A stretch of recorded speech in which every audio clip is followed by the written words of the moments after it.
Lectures को follow करो, इस एमसीक्यू को समझो, पढ़ो, आपके एग्ज़ाम में ये काफ़ी हद तक हेल्पफुल रहेंगे। ठीक है, आइए लेट्स स्टार्ट आवर लेक्चर। तो हमारा फर्स्ट क्वेश्चन क्या है? हमारा फर्स्ट क्वेश्चन है, who is the lender of the last resort in the banking structure of India? जो हमारा बैंकिंग स्ट्रक्चर ऑफ इंडिया होता है उसमें लास्ट रिजॉर्ट लेंडर कौन होता है? ठीक है, स्टेट बैंक ऑफ इंडिया? नहीं, स्टेट बैंक ऑफ इंडिया नहीं होता हमारा। Reserve Bank of India? Yes. हमारा last lender of last resort कौन होते हैं? रिजर्व बैंक ऑफ इंडिया ही होती है। एग्जिम बैंक नहीं होता है, यूनियन बैंक ऑफ इंडिया नहीं होता है। ठीक है, इसलिए इसका आंसर है ऑप्शन बी। ठीक है, इसका सॉल्यूशन भी एक बार हम पढ़ेंगे। इसका आंसर है option B, Reserve Bank of India. Solution देख लेते हैं। Reserve Bank of India is the lender of the last resort in the banking structure of India. जो बैंकिंग स्ट्रक्चर है उसमें लास्ट लैंडिंग कौन देता है हमें? लास्ट मतलब स्टेज पे कौन होता है? तो वो होता है Reserve Bank of India. A lender of the last resort is an institution, usually a country central bank, that offers loans to bank or other eligible instruments that are experiencing financial difficulty or are considered highly risky or near collapse. ठीक है, ये क्या करते हैं? उन लोगों को loans देते हैं, उन बैंकों को लोन्स देते हैं, सेंट्रल बैंकों को लोन्स देते हैं। क्या करते हैं? जो कि क्या बहुत ही फाइनेंशियल क्राइसिस हो जिन बैंक के अंदर, या तो वो क्या हो, उनको वो रिस्क में जा रहे हो या तो बंद होने के कगार पे हो, तो ये उन लोगों को लोन देके उनकी हेल्प करते हैं। ठीक है, तो होप ये क्वेश्चन आप लोगों को समझ में आया होगा। हमारा नेक्स्ट क्वेश्चन है, dash is the official minimum rate at which the central bank of country is prepared to rediscount approved bill held by the commercial bank. ठीक है, ऐसा कौन सा मिनिमम रेट होता है सेंट्रल बैंक का जिसमें क्या करती है कंट्री री-डिस्काउंट अप्रूव करती है? ठीक है, जो कमर्शियल बैंक की तरफ से हेल्ड किया जाता है। Repo rate, bank rate, prime landing rate या रिवर्स रेपो रेट? तो इसका आंसर होगा हमारा बैंक रेट। बैंक रेट पे वो क्या करती है? री डिस्काउंट अप्रूव्ड करती है। ठीक है, इसलिए हेंस इसका आंसर होगा ऑप्शन बी, बैंक रेट। इसका एक बार हम सॉल्यूशन पढ़ लेते हैं। Bank rate is an official minimum rate at which the central bank of a country is prepared to re-discount approved bill held by the commercial bank। ठीक है, री approved bill जो होते हैं उनको वो री डिस्काउंट करती है, जो कि कमर्शियल बैंक अप्रूव करते हैं। ठीक है, किस रेट पे करते हैं? बैंक रेट पे। ठीक है, बैंक रेट एक मिनिमम रेट होता है, उससे कम नहीं हो सकता। ठीक है, तो होप आपको ये क्वेश्चन समझ में आया होगा। अगर कोई भी दिक्कत होगी तो आप मुझे कमेंट सेक्शन में कमेंट करके बताइएगा, मैं आपकी मदद करने की पूरी कोशिश करूँगी। नेक्स्ट क्वेश्चन है हमारा, in order to control credit Reserve Bank of India should. ठीक है, जब वो क्रेडिट कंट्रोल करती है तो रिजर्व बैंक इंडिया क्या करती है? क्रेडिट कंट्रोल करने के लिए रिजर्व बैंक ऑफ इंडिया क्या करती है? Increase cash reserve ratio and decrease bank rate? नहीं, ऐसा नहीं करती है। Decrease CRR and reduce bank rate? नहीं, ये भी नहीं करती है। इंक्रीज सीआरआर, वो कैश रिजर्व रेशियो जो है वो क्या कर देती है? बढ़ा देती है। एंड इंक्रीज बैंक रेट, और जो बैंक के इंटरेस्ट रेट होते हैं उनको भी क्या कर देती है? वो बढ़ा देती है। ठीक है, reduce CRR and increase bank rate ये भी नहीं करती है। इसलिए इसका सही आंसर होगा option C, increase CRR and increase bank rate. ठीक है, वो अपने सीआरआर भी बढ़ा देती है, कैश रिजर्व रेशियो भी बढ़ा देती है, और क्या कर देती है? बैंक रेट को भी बढ़ा देती है। इसका सॉल्यूशन हम एक बार पढ़ लेते हैं। इसका सॉल्यूशन क्या बोल रहा है? In order to control credit Reserve Bank of India should increase CRR and increase bank rate during high inflation in the economy. RBI raises the CRR to the lower the bank loanable funds. ठीक है, जब वो क्या कर देती है? अपने cash reserve ratio को भी बढ़ा देती है और बैंक रेट को भी बढ़ा देती है, और जब इन्फ्लेशन का टाइम होता है तो वो इस सीआरआर को क्या करती है? रेस करती है। ठीक है, नेक्स्ट क्वेश्चन है हमारा, which among the following is a function of the Reserve Bank of India? इन सब में से रिजर्व बैंक ऑफ इंडिया का फंक्शन कौन सा है? ठीक है, तो हम देख लेते हैं रिजर्व बैंक ऑफ इंडिया का फंक्शन क्या है। Bank issues the letter of credit to their customers certifying their credibility. तो ये तो नहीं है, वो क्रेडिट लेटर कभी भी क्या करती है, नहीं बनाती, इशू नहीं करती है, ठीक है, उनकी क्रेडिबिलिटी को सर्टिफाई करने के लिए। ये रिजर्व बैंक ऑफ इंडिया का काम नहीं होता है, ठीक है। Collecting and compilation of statistical information relating to banking and other financial sector. Yes, तो आरबीआई का काम क्या होता है कि वो जितने भी फाइनेंशियल सेक्टर हैं या बैंकिंग सेक्टर है उन सब के क्या करती है, स्टैटिकल इंफॉर्मेशन को कलेक्ट करती है और उनको कंप्लाइंट मतलब उनको चेक करती है, ठीक है। तो ये हमारा आरबीआई का फंक्शन होता है, हमारा एक फंक्शन है। Banks under right the securities issued by public और प्राइवेट ऑर्गेनाइजेशन, नहीं, ये भी उसका वर्क नहीं होता आरबीआई का। Accepting deposit from the public, ये भी आरबीआई का काम नहीं होता है। तो आरबीआई का काम हमारा सिर्फ ऑप्शन नंबर बी वाला है कि जो भी स्टैटिकल इंफॉर्मेशन है बैंकिंग की और फाइनेंशियल सेक्टर्स की उनको कलेक्ट करना, ठीक है। हेंस इसका आंसर क्या है हमारा, ऑप्शन बी। इसका सॉल्यूशन एक बार देख लेते हैं। Collecting and compilation of statistical information relating to banking and other financial sector in function of the is the function of Reserve Bank of India. Reserve Bank of India का function होता है कि वो जितने भी फाइनेंशियल इंस्टीट्यूट हैं या financial sectors हैं उन सब में से क्या करे, उनके स्टैटिकल इंफॉर्मेशन को कलेक्ट करे और उनको कंप्लाइंट करे। ओके, तो ये क्वेश्चन आई होप आपको समझ में आया होगा। अब हम मूव करते हैं अपने नेक्स्ट क्वेश्चन पे। हमारा नेक्स्ट क्वेश्चन क्या है, हमारा नेक्स्ट क्वेश्चन है credit creation power of the commercial bank get limited by which of the following. जो क्रेडिट क्रिएशन पावर है कमर्शियल बैंक की वो किसके थ्रू लिमिटेड की जाती है, ठीक है। तो banking habits of a people, cash reserve ratio, credit policy of A central bank, all of the above. तो ये सारे ही पॉइंट्स क्या होते हैं, इसमें इंक्लूड होते हैं क्रेडिट क्रिएशन पावर में। कमर्शियल बैंक के क्रेडिट क्रिएशन पावर में ये तीनों ही पॉइंट क्या होते हैं, इंक्लूड होते हैं। इसलिए इसका आंसर हमारा होगा all of the above. Answer is option D, all of the above, ठीक है। इसका सॉल्यूशन एक बार देख लेते हैं। Credit creation power of the commercial bank get limited by banking habits of the people, cash reserve ratio and credit policy of the central bank, ठीक है। वो जब भी क्रेडिट क्रिएशन पावर उसके पास होती है कमर्शियल के पास, तो वो ये सब चीज़ों को क्या करती है, ध्यान रख के वो पावर को यूज़ करती है, ठीक है। तो होप आपको ये क्वेश्चन समझ में आया होगा। हमारा नेक्स्ट क्वेश्चन है number of times a unit of money changes hand in the course of year is called. जितनी बार भी एक मनी की यूनिट्स चेंज की जाती है साल भर में उसको हम क्या बोलते हैं, सप्लाई ऑफ मनी नहीं, परचेजिंग पावर ऑफ मनी नहीं, उसको हम लोग बोलते हैं वेलोसिटी ऑफ मनी, ठीक है। मनी की वेलोसिटी इतनी है, जितनी साल में वो जितनी बार भी उसकी यूनिट चेंज होती है तो उस चेंजिंग इन यूनिट को हम लोग बोलते हैं velocity of money, value of money नहीं बोलते हैं, ठीक है। तो इसका आंसर होगा हमारा option C. Hence answer is an option C. इसका सॉल्यूशन क्या है, number of times a unit of money changes hand in the course of a year is called velocity of money. एक साल में उसकी जितनी बार भी उसकी यूनिट्स चेंज होती है तो उस चेंजिंग यूनिट्स को हम बोलते हैं velocity of money. The velocity of money is the number of times a unit of money changes hands during exchange in the year, ठीक है। जितनी बार उससे एक्सचेंज किया गया होगा एक साल में और जितनी बार उसकी यूनिट्स बदली गई होगी उन बदली हुई यूनिट्स को हम लोग बोलते हैं वेलोसिटी ऑफ मनी। हमारा नेक्स्ट क्वेश्चन क्या है, हमारा नेक्स्ट क्वेश्चन है what is mean by Turkey in international trade, ठीक है। इंटरनेशनल ट्रेड में जो टर्की है उसका मतलब क्या होता है, तो उसका मतलब होता है सेल्फ सफिशिएंसी, ठीक है, कि अपने पे डिपेंडेंट होना, किसी और कंट्री के साथ ट्रेड नहीं करना। तो आइए देख लेते हैं। मोनोपोली इन इंटरनेशनल ट्रेड, नहीं ये नहीं होता। Imposition of restriction in international trade, नहीं ये भी नहीं होता। Removal of all restriction from international trade, ये भी नहीं होता। क्या होता है, the idea of self sufficiency and no international trade by a country, ठीक है। वो लोग क्या होते हैं, सेल्फ डिपेंड, इसका मतलब आइडिया होता है कि सेल्फ डिपेंडेंट होना, सेल्फ सफिशिएंसी होना और किसी भी कंट्री पे डिपेंडेंट नहीं होना, इंटरनेशनल ट्रेड उनसे नहीं करना, ठीक है। तो अटकरी का मतलब ये होता है हमारा। हेंस आंसर इसका कौन सा राइट है, option D is a right answer. एक बार इसका सॉल्यूशन हम पढ़ लेते हैं।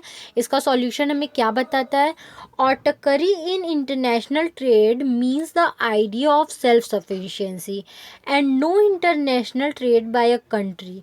अ country is said to be in a complete state of ऑटकरी if it has a closed economy, which means that it does not engage in international trade with any other country. ठीक है, ऑटकरी का मतलब होता है वो लोग क्या है, सेल्फ सफिशिएंट है और किसी भी कंट्री के साथ इंटरनेशनल ट्रेड नहीं करते हैं। इसको ऐसा भी बोला जाता है, वो एक कंप्लीट स्टेट है ऑटकरी का, जहाँ पे उनको बोला जाता है क्लोज्ड इकोनॉमी है। क्लोज्ड इकोनॉमी का मतलब क्या होता है कि वो लोग क्या है, कहीं भी बाहर के इंटरनेशनल ट्रेड में वो लोग इंगेज नहीं है। ठीक है, उसको बोला जाता है क्लोज्ड इकोनॉमी। और क्लोज्ड इकोनॉमी का मतलब ही कहीं ना कहीं ऑटकरी होता है। ऑटकरी का मतलब जैसा कि मैंने बताया, self sufficiency and not engage in any international trade. Okay, वो लोग किसी भी इंटरनेशनल ट्रेड में इंगेज नहीं होते हैं। तो होप आपको ये आंसर समझ में आया होगा। ठीक है, नेक्स्ट क्वेश्चन हमारा क्या है, normally a demand curve with have the shape. Normally जो डिमांड कर्व का शेप होता है वो कैसा होता है, हॉरिजॉन्टल होता है, वर्टिकल होता है, डाउनवर्ड स्लोपिंग होता है, अपवर्ड स्लोपिंग होता है। तो अपवर्ड स्लोपिंग होता नहीं है, वर्टिकल होता नहीं है, हॉरिजॉन्टल होता नहीं है। तो आंसर हमारा क्या होगा, डाउनवर्ड स्लोपिंग होता है हमारा डिमांड कर्व हमेशा। ठीक है, तो इसलिए इसका आंसर है ऑप्शन सी, डाउनवर्ड स्लोपिंग। एक बार इसका आंसर हम लोग पढ़ लेते हैं। Normally a demand curve will have downward sloping shape. The demand curve is downward sloping, indicating the negative relationship between the price of a product and quantity demanded. ठीक है, जो हमारा डिमांड कर्व होता है वो जनरली डाउनवर्ड स्लोपिंग होता है। जो डाउनवर्ड कर्व होता है वो हमें क्या चीज़ इंडिकेट करता है कि जो प्राइस और डिमांड में क्या होता है, हमेशा निगेटिव रिलेशनशिप होता है। अगर प्राइस बढ़ रही है तो डिमांड घटेगी, अगर प्राइस घट रही है तो डिमांड बढ़ेगी। ठीक है, ये हमेशा प्राइस और डिमांड के बीच में हमें क्या करता है, निगेटिव रिलेशनशिप बताता है। ओके, इसलिए जो हमारा डिमांड कर्व है वो हमेशा डाउनवर्ड स्लोपिंग होता है।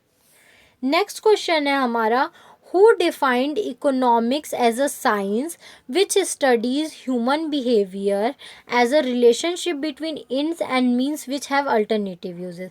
हमें ये किसने ये थ्योरी दी थी कि जो हमारा इकोनॉमिक्स है वो क्या है, ह्यूमन बिहेवियर, ये साइंस है ह्यूमन बिहेवियर का, जो कि स्टडी करता है कि इंड्स कि लोग क्या यूज़ कर रहे हैं लास्ट में और किस तरीके से उनके अल्टरनेटिव यूजेस वो कर रहे हैं। ठीक है, तो हमें किसने दिया था, ये रॉबिन्स ने दिया था। ये सबको पता है, ये वाली डेफिनेशन हमारी रॉबिन्स ने दी थी, एल रॉबिन्स ने। ये बहुत फेमस हमारा क्या है, डेफिनेशन है। अल्फ्रेड मार्शल ने नहीं दी थी, जॉन रॉबिन्सन ने नहीं दी थी और पॉल ए सैमुअल्सन में भी नहीं दी थी, ये हमारे एल रॉबिन्स ने दी थी। ठीक है, इसका सॉल्यूशन हम पढ़ लेते हैं, इसलिए इसका आंसर होगा ऑप्शन ए, एल रॉबिन्स।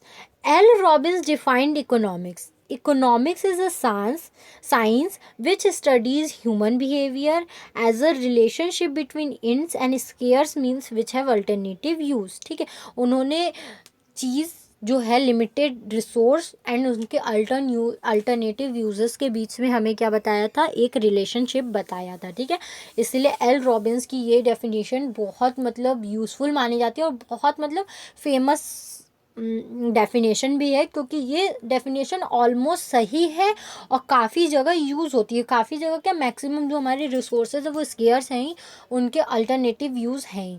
तो उन्होंने क्या किया था, इन्हीं दोनों के बीच में हमें रिलेशनशिप बताया था और बोला था कि इकोनॉमिक्स है वो इन्हीं के जो साइंटिफिक स्टडी होती है ह्यूमन बिहेवियर की, कि वो क्या चीज़ यूज़ करना चाहते हैं और उनके अल्टरनेटिव यूजेस क्या क्या हैं। ठीक है, उन्हीं को स्टडी करता है हमारा इकोनॉमिक्स। उन्होंने ये बातें बताई थी। फिर 30 क्वेश्चन है हमारा, law of demand shows relationship between. जो हमारा लॉ ऑफ डिमांड है वो किन चीज़ों के बीच में रिलेशनशिप शो करता है, तो बहुत इजी है, price and quantity of commodity. ठीक है, ये हमेशा प्राइस और कॉमोडिटी के डिमांड में क्या करता है, हमें रिलेशनशिप बताता है। इनकम एंड प्राइस में नहीं बताता है, इनकम एंड क्वांटिटी डिमांडेड में नहीं बताता है, quantity demanded and quantity supplied में नहीं बताता है। ये हमेशा प्राइस और क्वांटिटी में बताता है, क्वांटिटी ऑफ कॉमोडिटी में बताता है। इसलिए इसका सही आंसर होगा ऑप्शन बी। आइए इसका हम लोग एक बार सॉल्यूशन पढ़ लेते हैं। इसका सॉल्यूशन हमें क्या बोल रहा है, इसका सॉल्यूशन हमें बोल रहा है law of demand shows relationship between price and quantity of a commodity. Quantity demanded of a commodity is inversely related to the price of the commodity.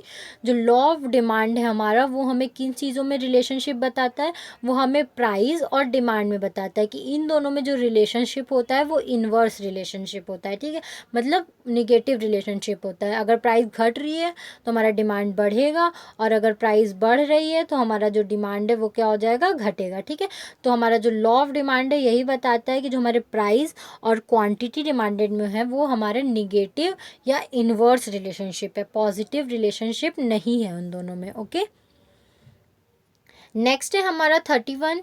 A mixed economy is characteristics by the को existence of. जो हमारी mixed economy है वो उस type की economy, मतलब उनमें क्या क्या चीज़ मिक्स्ड होता है. ठीक है, किस दो सेक्टर्स या किस सेक्टर्स को मिलकर हमारा मिक्स्ड इकोनॉमी बनता है. तो मॉडर्न एंड ट्रेडिशनल इंडस्ट्रीज़ को नहीं हम लोग काउंट करते, इन दोनों इंडस्ट्री को मिलकर हमारी मिक्स्ड इकोनॉमी नहीं बनती है. Public and private sector, yes, जिस कंट्री में पब्लिक एंड प्राइवेट सेक्टर दोनों के हाथ में पावर होती है, कुछ सेक्टर्स इनके हाथ में होते हैं, कुछ सेक्टर्स इनके हाथ में होते हैं, उस टाइप की इकोनॉमी को हम लोग मिक्स्ड इकोनॉमी बोलते हैं. और हमारी कंट्री इंडिपेंडेंस के टाइम से ही क्या है, मिक्स्ड इकोनॉमी है. फॉरेन एंड डोमेस्टिक इन्वेस्टमेंट नहीं होता है, कमर्शियल एंड सब्सिस्टेंसिंग फार्मिंग नहीं होता है. इसलिए इसका आंसर है हमारा option B, public and private sectors. ठीक है, आइए इसका एक बार हम लोग सॉल्यूशन पढ़ लेते हैं. A mixed economy is characteristics by coexistence of public and private sectors. Mixed economy with state supervised market are most related to fascism in the economic sense and have several common features. ठीक है, हमें बोल रहा है कि जो economic mixed economics में क्या होते हैं, बहुत सारे ऐसे कॉमन फीचर्स होते हैं जो कि पब्लिक और प्राइवेट क्या होते हैं वहाँ मिल के काम करते हैं. यही है ये एक इकोनॉमिक सेंस में आपको बताया गया है, सेम ही मीनिंग है. नेक्स्ट क्वेश्चन हमारा क्या है, नेक्स्ट क्वेश्चन है हमारा which of the following is not a feature of iso product curve. या आइसो, इसमें बोल रहा है इन सब फीचर्स में से ऐसे कौन से फीचर्स हैं जो आइसो प्रोडक्ट कर्व के फीचर्स नहीं है. ठीक है, और आइसो प्रोडक्ट कर्व क्या होता है, तो are downward sloping to the right. क्या डाउनवर्ड स्लोपिंग होता है राइट की तरफ, आइसो प्रोडक्ट कर्व नहीं, ये गलत है. Show different your input combination producing the same output, नहीं ये भी गलत है. आइसो प्रोडक्ट हमेशा क्या होते हैं, इंटरसेक्ट ईच अदर, वो एक दूसरे पे क्या करता है, आके इंटरसेक्ट करता है. ठीक है, तो ये हमारा इसका फीचर्स है. Are concave to the origin, ये क्या कॉन्केव होता है ओरिजिन से, नहीं, ये इंटरसेक्ट ईच अदर इसका फीचर्स नहीं होता है. Iso product curve doesn't intersect each other. ठीक है, मैंने ऐसा बता, ये जो इसका फीचर्स नहीं है तो ये इसका फीचर्स नहीं है, वो कभी भी इंटरसेक्ट एक दूसरे पे आके नहीं करता है. ठीक है, डाउनवर्ड स्लोपिंग होता है, मतलब मैंने इसके हिसाब से सही गलत बताया. आप लोग मैं गलत बोलती हूँ तो ये मत सोच लिए गलत है, मतलब ये सही है इसके हिसाब से ये गलत है. ठीक है, इंटरसेक्ट कभी भी नहीं करता है. ठीक है, डाउनवर्ड स्लोपिंग होता है, डिफरेंट इनपुट कॉम्बिनेशंस होते हैं, कॉन्केव होता है ओरिजिन से, लेकिन कभी भी आके एक दूसरे पे इंटरसेक्ट वो नहीं करता है. ठीक है, नेक्स्ट है हमारा क्या क्वेश्चन है, this is an assumption of law of demand. Law of demand का अजम्पशंस, ठीक है, जो चीज़ें हम लोग फैक्टर कांस्टेंट रख अजम्पशन हम लेके चलते हैं वो अजम्पशन क्या है, इन सब में से कौन सा अजम्पशन लॉ ऑफ डिमांड का है. तो price of the commodity should not change, price तो चेंज होता है ये, ठीक है, ये उसके अजम्पशन नहीं होते हैं. Other things remain constant. Okay, तो ये होता है. ठीक है, तो ये गलत है, ये इसके अजम्पशंस हैं. ठीक, ये इसके अजम्पशन नहीं है तो ये इसलिए गलत है. Quantity should not change, quantity भी चेंज होता है तो ये भी गलत हुआ. Supply should not change, supply भी चेंज होगा.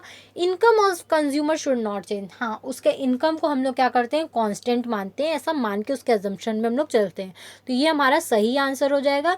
इसलिए यहाँ पे इसका सही आंसर क्या होगा, option D is the right answer. Okay, solution क्या है, इसके सारे अजम्पशंस दिए हैं, आइए एक बार पढ़ लेते हैं, आपका भी रिवीजन हो जाएगा और आपको बेटर अंडरस्टैंडिंग हो जाएगी इस टॉपिक के बारे में. ठीक है, तो इसका जो सॉल्यूशन है, the law of demand is based on the following assumptions और कंडीशंस. जो लॉ ऑफ डिमांड है हमारा इन इन ये अजम्पशंस उसके अंदर होते हैं. पहला अजम्पशन क्या है, no change in consumer income, consumers की इनकम क्या होती है, चेंज नहीं होती है।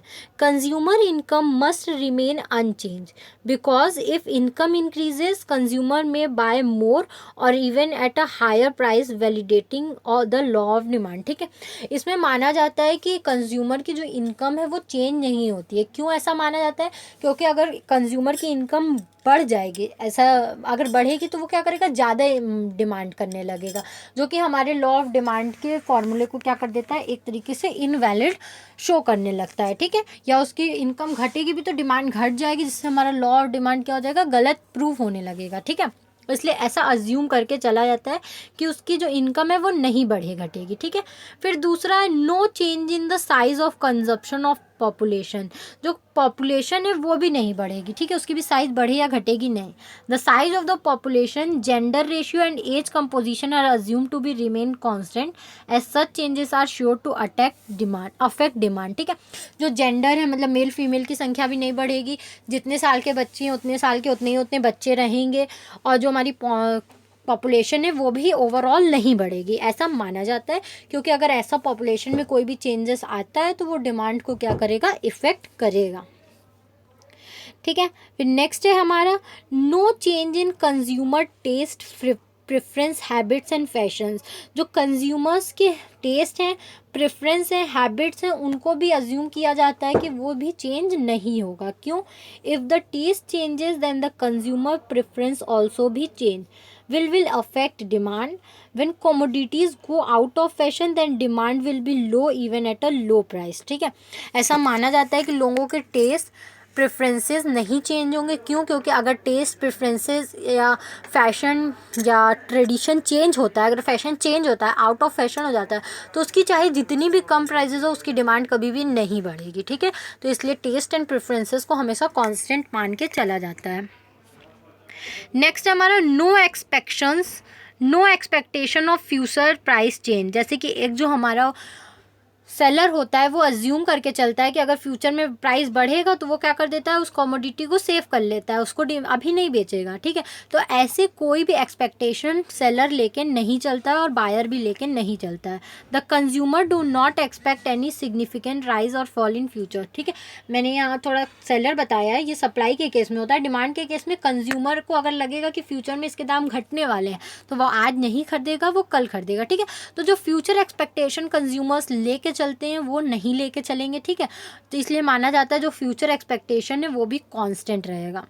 नेक्स्ट है हमारा no change in price of related goods, जो सब्स्टिट्यूट गुड्स होते हैं या कॉम्प्लीमेंट्री गुड्स होते हैं उनके प्राइस में भी कोई चेंजेस नहीं आएगा। The law assumes that price of substitutes and complementary goods remain constant. ठीक है, जो भी सब्स्टिट्यूट गुड्स हैं टी एंड कॉफ़ी और कॉम्प्लीमेंट्री गुड्स हैं पेट्रोल एंड कार, वो सब के प्राइजेस में भी कभी चेंजेस नहीं आएगा। ठीक है, no change in tax policy of the government, जो गवर्नमेंट की हमारी टैक्स पॉलिसी है वो भी चेंज नहीं होगी, क्योंकि अगर टैक्स ज़्यादा पे करना पड़ेगा तो क्या हो जाएगा, प्राइस बढ़ जाएगी तो डिमांड घट जाएगी। ठीक है, और टैक्स भी कमेगा तो लोगों का प्राइस घट जाएगा तो डिमांड बढ़ जाएगी। तो टैक्स पॉलिसी में भी माना जाता है कि कोई चेंजेस नहीं आएगा। The level of direct and indirect tax impose by the government on the income and good should remain constant. ठीक है, जो टैक्स गवर्नमेंट इम्पोज करती है उस पर कोई भी चेंजेस नहीं आएगा, तो income and goods should be remain constant. ठीक है, जो उनकी इनकम है और गुड्स हैं वो भी कांस्टेंट होंगे अगर टैक्स में कोई भी चेंजेस नहीं आता है तो। ठीक है, तो ये हमारा था इसका एक्सप्लेनेशन कि क्या क्या अजम्पशंस होते हैं हमारे लॉ ऑफ डिमांड के। तो आई थिंक आपको समझ में आ गया होगा कि हमारे लॉ ऑफ डिमांड के कौन कौन से अजम्पशंस होते हैं। पहला होता है कंज्यूमर की इनकम नहीं चेंज होगी। दूसरा है हमारा no change in population change नहीं होगी। तीसरा क्या है हमारा, तीसरा है हमारा no change in consumer taste and preferences, उनके टेस्ट प्रेफरेंस या फैशन में कोई भी चेंजेस नहीं आएगी। कोई भी कंज्यूमर ये फ्यूचर का प्रिडिक्ट करके नहीं चलेगा कि फ्यूचर में ये हो जाएगा ये हो जाएगा। रिलेटेड गुड्स जो सब्स्टिट्यूट गुड्स हैं और कॉम्प्लीमेंट्री गुड्स हैं उनमें भी कोई चेंजेस नहीं आने वाला। और गवर्नमेंट की टैक्स पॉलिसी में क्या होगा, कोई चेंज नहीं आएगा, ठीक है। तो ये हमारे कुछ अजम्पशंस थे जो कि हमारे लॉ ऑफ डिमांड में वर्क करते हैं, ठीक है। तो हमारा नेक्स्ट क्वेश्चन है micro economics deals with the, जो माइक्रो इकोनॉमिक्स हमारा होता है वो किस चीज़ से डील करता है, ठीक है। मतलब माइक्रो इकोनॉमिक्स का मेन वर्क क्या होता है, allocation of resources of the economy as between production and different goods and services. ये क्या करता है, रिसोर्सेज को अलग अलग जगह पे एलोकेट करता है, दिखाता है गुड्स एंड सर्विसेज में। तो यस, ये इसका एक फीचर्स होता है। Determinants of price goods and services, ये प्राइस गुड्स के और सर्विसेज के प्राइस को डिटरमाइन करता है। तो यस, ये भी इसका वर्क होता है। Behaviour of industrial decision maker, जो इंडस्ट्रीज़ के डिसीजन मेकर होते हैं उनके भी बिहेवियर को क्या करता है, स्टडी करता है। तो यस करता है। तो इसका आंसर हमारा हो जाएगा ऑल ऑफ द अबव, ठीक है। इसका सॉल्यूशन देख लेते हैं।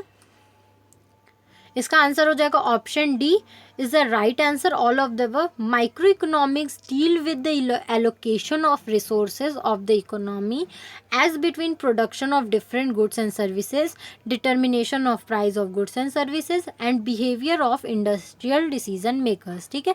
ये इन सब चीज़ों में क्या होता है, माइक्रो इकोनॉमिक्स वर्क करता है। हमारा नेक्स्ट क्वेश्चन क्या है, हमारा नेक्स्ट क्वेश्चन है some economics refers to iso product curves. कुछ इकोनॉमिक्स जो हैं उन्होंने आइसो प्रोडक्ट कर्व्स को क्या बताया है, इंगल्स कर्व बताया है, नहीं एंगल्स कर्व नहीं बताया है। प्रोडक्शन इंडिफरेंस कर्व, या बहुत सारे इकोनॉमिक्स ने इनको इंडिफरेंस कर्व के तरह क्या किया है, शो किया है, ठीक है। तो प्रोडक्शन के जो इनडिफरेंस कर्व होते हैं उसकी तरह हमारे आइसो प्रोडक्ट कर्व्स को शो किया जाता है, ठीक है। बजट लाइन में नहीं शो किया जाता है, रिज लाइन में नहीं शो किया जाता है, ठीक है। तो इसका आंसर होगा हमारा option B, production indifference curve, okay. इसका सॉल्यूशन देख लेते हैं हम। इसका सॉल्यूशन क्या है, some economics refers to iso product curves as production of indifference curve. A given quantity of output may be produced with different combination of factors. Isoquant curves are also known as equal product of isoproduct और production indifference curve, ठीक है।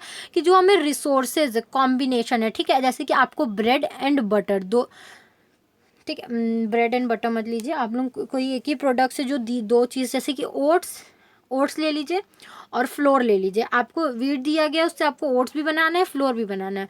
तो आप floor कितना बनाओगे, oats कितना बनाओगे, आप टोटल क्या कर सकते हो, 100 kg प्रोड्यूस कर सकते हो।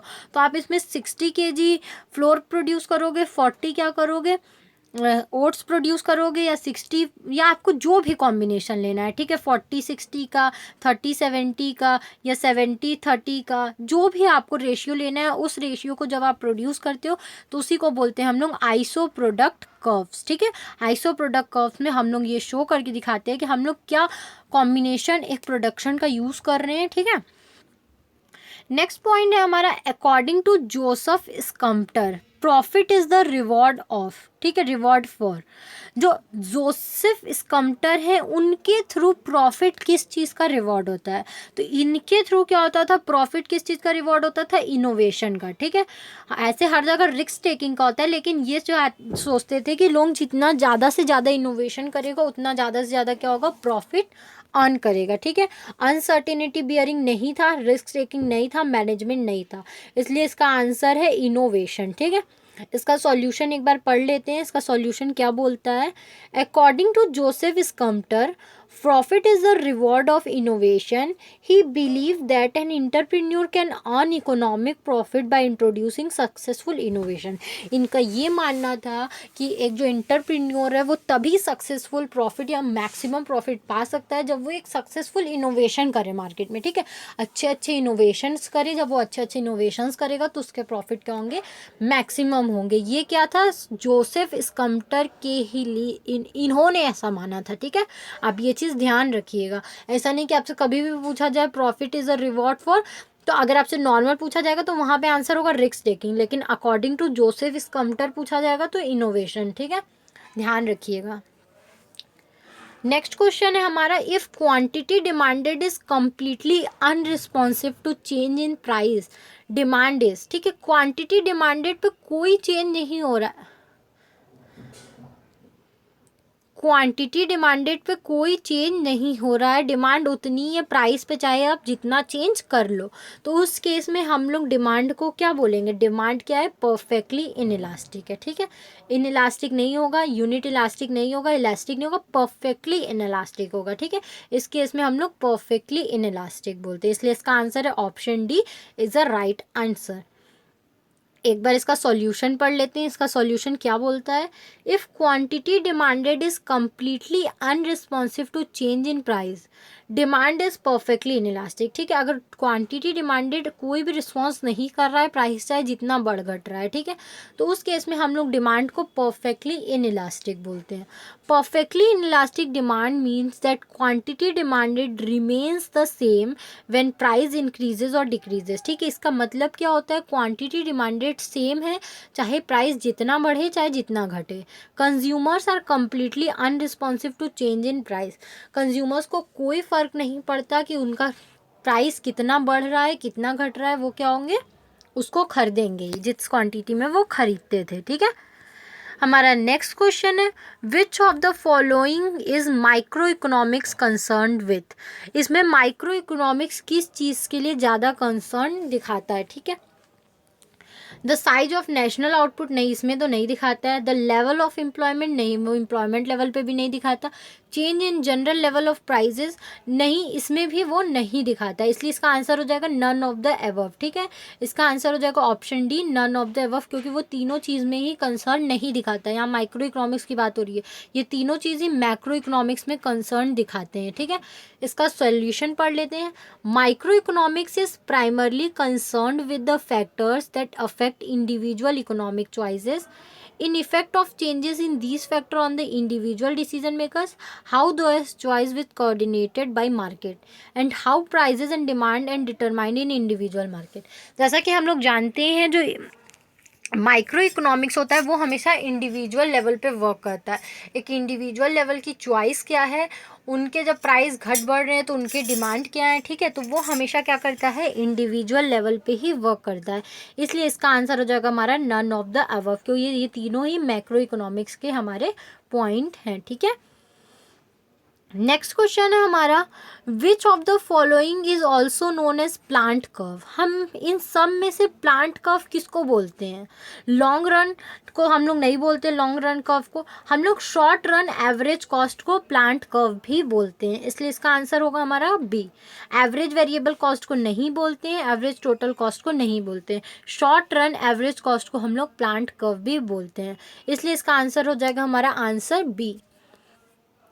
इसका सॉल्यूशन एक बार पढ़ लेते हैं। इसका सॉल्यूशन क्या है, short run average cost curves is also known as plant curve, this short run average cost are also called plant curve. In short run a firm can operate on any short run average cost given the size of the plant। ठीक है, इसको हम लोग plant curve भी इसलिए बोलते हैं क्योंकि एक शॉर्ट पीरियड में वो जितना ज़्यादा से ज़्यादा अपने चेंजेस ला सकता है, उसके प्लांट जैसे होंगे उतना वो चेंजेस ले आता है शॉर्ट रन में। ठीक है, नेक्स्ट एंड लास्ट क्वेश्चन हमारा क्या है, other things equal if a good has more substitutes. ठीक है, हर चीज़ को इक्वल हम माने अगर उस गुड्स के ज़्यादा सब्सिट्यूट्स हैं, it's price elasticity of demand, तो उसके जो प्राइस इलास्टिसिटी ऑफ डिमांड होगी वो कैसी होगी, तो वो होगी लार्जर। ठीक है, उसकी जो इलास्टिसिटी होगी वो भी ज़्यादा होगी क्योंकि उसके लार्ज नंबर ऑफ सब्सिट्यूट्स हैं। अगर सब्सिट्यूट्स में थोड़ा भी फ़र्क आया तो क्या हो जाएगा, इसके डिमांड में भी फ़र्क आ जाएगा, स्मॉलर नहीं होगा, ज़ीरो नहीं होगा, यूनिटी नहीं होगा, इसलिए इसका आंसर है ऑप्शन ए लार्जर। इसका हम लोग सॉल्यूशन पढ़ लेते हैं। सॉल्यूशन इसका क्या बोल रहा है, इसका सॉल्यूशन बोल रहा है other things equal if a good has more substitutes it's price elasticity of demand is larger. अगर हम बाकी सारी चीज़ों को कांस्टेंट माने और ये मान रहे हैं कि इस पर्टिकुलर प्रोडक्ट के बहुत सारे सब्सिट्यूट्स हैं, मतलब अगर शुगर टी है तो इसके कॉफ़ी हैं, और भी बहुत से ब्रांड के कॉफ़ी हैं, और भी ब्रांड्स के टी हैं, इसके बहुत सारे मतलब सब्सिट्यूट्स हैं टी के। ठीक है, तो उसके क्या हो जाएंगे, अगर सब्सिट्यूट्स पे फ़र्क पड़ रहा है, सब्सिट्यूट्स बहुत ज़्यादा हैं, तो अगर ये अपने प्राइस पे अगर कोई फ़र्क लाता है तो इसके डिमांड पे भी काफ़ी फ़र्क हो जाएगा, क्योंकि उस पर क्या हो जाएगा, सब्सिट्यूट का इफेक्ट पड़ रहा है। ठीक है, काफ़ी सब्सिट्यूट्स हैं तो लोग क्या हो जाएंगे, तुरंत इधर से उधर मूव कर जाएंगे कि ठीक है इसके दाम बढ़ गए, हम ये यूज़ करेंगे। ओके, तो होप आपको ये MCQ सीरीज़ समझ में आ रही हो। अगर फिर भी आपको कोई भी दिक्कत लग रहा हो तो अपना रिव्यू मुझे कमेंट सेक्शन में कमेंट करके बताएं। कुछ प्रॉब्लम हो तो आप कमेंट सेक्शन में कमेंट करके पूछ सकते हैं। Thank you very much for watching.